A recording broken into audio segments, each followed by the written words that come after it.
হয়, মানে এত বেশি স্কিনে ডিজিজ হয়, সেটার পরিপ্রেক্ষিতে আমি আমাদের ফরেভার লিভিং কোম্পানি অ্যালোপোলিস আর হচ্ছে কি আমাদের একটা ক্রিম আছে, এটা আমরা ইউজ করি।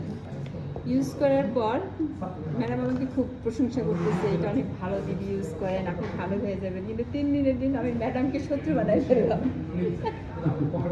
আমি তাকে অভিযোগ, আমাকে তার কি অভিযোগ ম্যাডাম কি দিছেন? তাকে অভিযোগ করলাম যে ম্যাডাম আপনি আপনার কি দিয়েছেন আমাকে, আমি তো মরে যাচ্ছি। কেন বলছে, আমার যেমন চুলকানি শুরু হয়েছে তেমন পুরো শরীরে হয়ে গেল স্কিন ডিজিজটা। তখন উনি আমাকে বললো যে দিদি আসলে আমি আপনাকে বলি নাই, প্রথম 3 দিন আপনি তো প্রচুর অ্যান্টিবায়োটিক, আসলে অনেক অ্যান্টিবায়োটিক দিয়েছে আমার শরীরে। তো প্রথম তো আমার ভিতরে যে ময়লাগুলো ওগুলো তো সব বের হবে, ও তো রাস্তা কোথায় পাবে, ও তো আমার স্কিন ফুটে ফুটে বের হবে, আপনি একটু দেখলেও বুঝতে পারবেন। এই দেখেন এখন তো কমে গেছে, এগুলো অনেক প্রচুর ছিল, আর প্রায় কিন্তু এখনো অনেক বড় বড় দাগ আছে। তারপর যাই হোক, ওইটা ইউজ করার পরে আমার স্কিন ভালো হয়ে গেল। তারপর ম্যাডাম আমাকে বললো যে হার্ট যেহেতু ওপেন হার্ট হয়ে গেছে, এখন তার কিছু করার না, বেনিফিট তো, বাট তারপরও আমাকে সুস্থ থাকতে হবে, কাজ করতে হবে। এটার জন্য আমাদের ফরেভার লিভিং কোম্পানির যে গাইডলাইনটা আছে, এইটা আমি ফলো করা শুরু করি।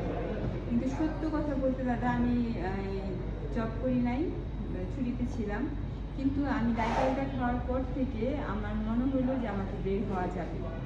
আমার ওই ভিতর থেকে একটা স্পৃহা, শরীরের যে একটা চাহিদা, ওইটা আমি পেয়ে গেলাম।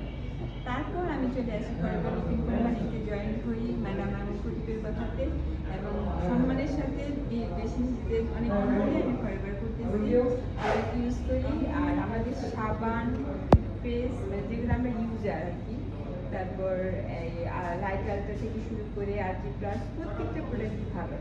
এখন আমি যে হার্টের রোগী, এখন আমার সব ফ্রেন্ড সার্কেল এমনকি ওনারাও বলে যে আমাকে বলতে না, আসলে আমি নিজে থেকে বলে ফেলি, এমন কেউ বিশ্বাস করে না।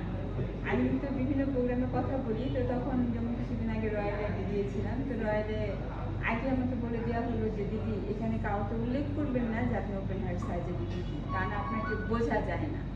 তো আসলে আমি উল্লেখ করি নাই, ওইখানে আমি কথা বলছি ওদের সাথে, অনেকক্ষণ ছিলাম, সারাদিনের প্রোগ্রামে ছিলাম, কেউ বুঝতে পারে না। লাস্ট মোমেন্টে গিয়ে আমাদের একজন নেতা, উনি আমাকে বলতেছিল আপনি একটা কথা বলতে চাইছিলেন, জি বলেন। তো